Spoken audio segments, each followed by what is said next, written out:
I'm Daniel Mail here with continued coverage of the federal trial of the Alexander brothers. Today, I want to talk about something that emerged over 2 consecutive days of testimony that raises serious questions about witness credibility and what exactly the government is doing. The prosecution has brought forward multiple women who claim they were victimized or witnessed crimes committed by Alon, Oren, and Tal Alexander, 3 wealthy real estate brokers, and Alon works in the family security business, accused of orchestrating a decades-long pattern of sexual violence. The government's narrative is clear. These men, along with their co-conspirators, used money, connections, and party invitations to lure women into situations where they could be drugged and assaulted. It's a devastating case. What happens when 2 of the prosecution's star witnesses tell stories about the same night that don't just differ in details, but fundamentally contradict each other? Let me walk you through what happened on February 11th and 12th in the Manhattan courtroom. The setting is Memorial Day weekend, 2009, a party house in the Hamptons. According to the prosecution, this is part of the Alexander brothers' pattern: invite young women to glamorous parties, get them intoxicated or drugged, and then assault them. And the brothers didn't operate alone. The prosecution alleges that they had a network of co-conspirators who helped facilitate these crimes. One of these alleged co-conspirators is a man named David Rabello. His name appears throughout the testimony, and his role becomes increasingly troubling as you hear the details. Rabello invited Avishan Bjnood, a 27-year-old woman who had recently completed an internship at the United Nations. He's the reason she's in the Hamptons that weekend. On February 11, 2026, Avishan Bjnood took the stand. She describes being in the living room of the house when she sees Tal Alexander and one of the twin brothers enter with an intoxicated girl.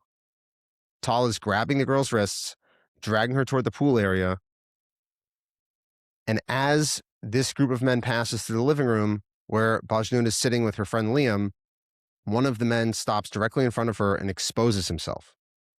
He pulls down his pants right there in front of her before following the others out to the pool. Moments later, Bjnood hears screaming. She stands up and looks through the glass doors. From inside the house, she testifies she can see the jacuzzi area, which is lit up. She sees the backs of Tal Alexander and one of the twins. The girl is in the jacuzzi facing them.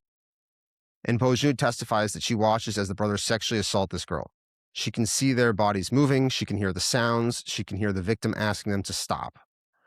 She says she could see they were R-wording her. And I'm using R-word. I don't want YouTube strikes. Bjnood is shocked and terrified, and she then leaves. In her version of events, she's a silent, passive witness. She doesn't intervene.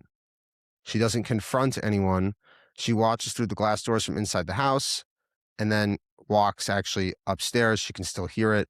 It fits the prosecution's narrative. These men operate in plain sight, and even witnesses are too afraid to stop them. The very next day, February 12th, the prosecution calls someone testifying under the pseudonym of Isa Brooks. This is where the story gets even more disturbing and where David Rabello's role becomes impossible to ignore.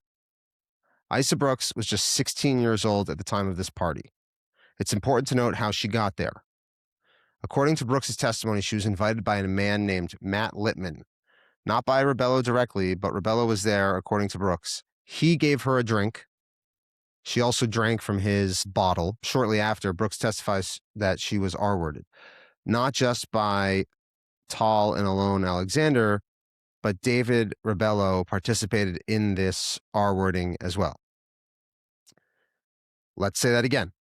According to the testimony of Isa Brooks, David Rabello, the man who invited Avishan Bjnood to the party, the man who gave Brooks a drink, participated in the gang R-word of a 16-year-old girl. So here's a question that needs to be asked. Why hasn't David Rabello been arrested? He's named as a co-conspirator. He's accused by a witness under oath of participating in the R-word of a minor, yet he's not sitting at the defense table. He's not facing charges in this case. Why not? The prosecution is going after the Alexander brothers with everything they have. They've painted a picture of a criminal enterprise, a coordinated effort to drug and assault women.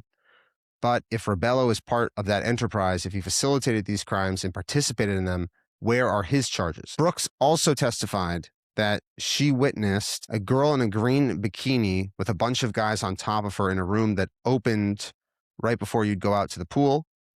There, she says, Orrin Alexander slammed the door shut.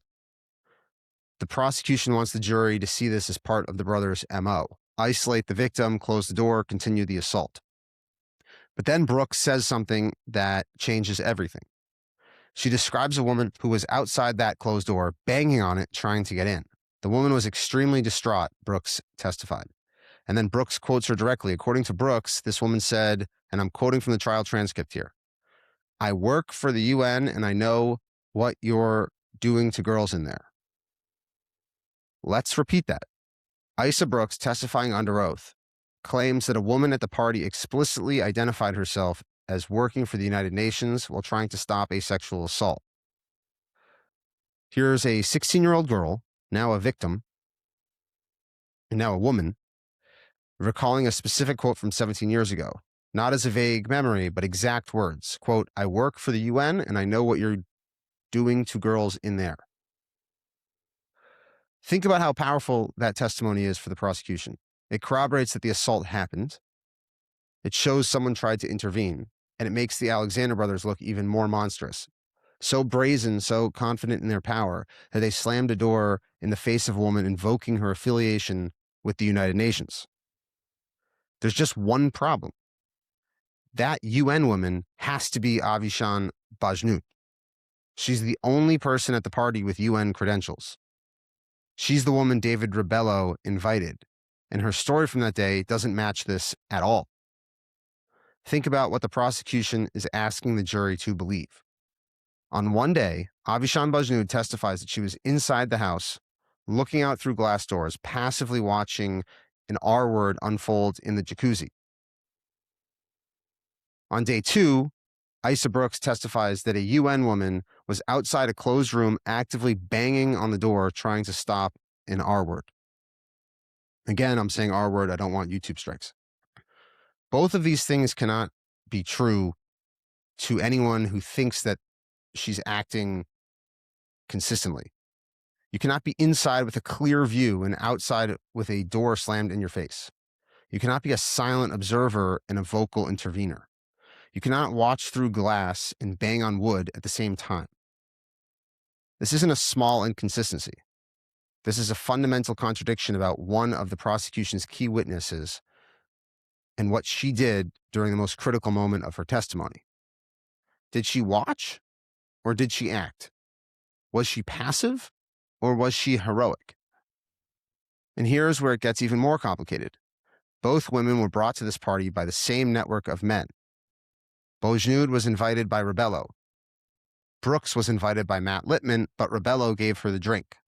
Rabello, according to Brooks, participated in her R-word. Yet somehow, in their testimonies about what happened to another girl that same night, their stories don't align. The defense is going to seize on this. They're going to argue that if the prosecution's own witnesses can't get their story straight, how can the jury trust anything they say? They're going to point to this contradiction and say, look, these women are either confused, mistaken, or lying. And if they're wrong about this, what else are they wrong about? And it's a fair question. The prosecution has spent weeks trying to convince the jury that the Alexander brothers and their co-conspirators are serial predators. They've brought forward woman after woman to testify about assaults, druggings, and trauma. The case hinges on the credibility of these witnesses. But when 2 of these witnesses tell incompatible stories about the same event, it doesn't just damage the individual credibility, it damages the entire case. It makes the jury wonder, if they can't agree on something as fundamental as whether someone intervened or not, how can they trust their memories of who did what and when? And here's the thing that makes it even more complicated. If Avishan Bjnood really did try to intervene, if she did really bang on the door and shout about her UN credentials, why wouldn't she testify to that? Wouldn't that make her look better? Wouldn't that show the jury that she tried to help and she wasn't just a passive bystander? It would strengthen the prosecution's case. Unless, of course, she didn't intervene, unless she really was just watching from inside, frozen in fear. In which case, Isa Brooks' memory is wrong. But how do you misremember something as specific as woman shouting, "I work for the UN"? The prosecution wants the jury to see the Alexander brothers as predators, men who use their wealth and connections to victimize women for years. Maybe every word of other witnesses is true. But this contradiction, this impossible discrepancy between two testimonies about the same night, the same crime, the same woman, creates a crack in the foundation. And there's the elephant in the room. David Rabello. If the prosecution's theory is correct, if there was a coordinated criminal enterprise, why is one of the alleged key players not facing charges? Why is the man who allegedly invited victims, provided spiked drinks, and according to testimony participated in at least one R word, walking free? These are questions the jury is going to have to grapple with. And in a criminal trial where the burden of proof is beyond a reasonable doubt, contradictions like this, unanswered, questions like these, they matter. They create doubt, and doubt is all the defense needs. I'm Daniel Mail, and I'll continue to bring you coverage of the Alexander Brothers trial as it unfolds.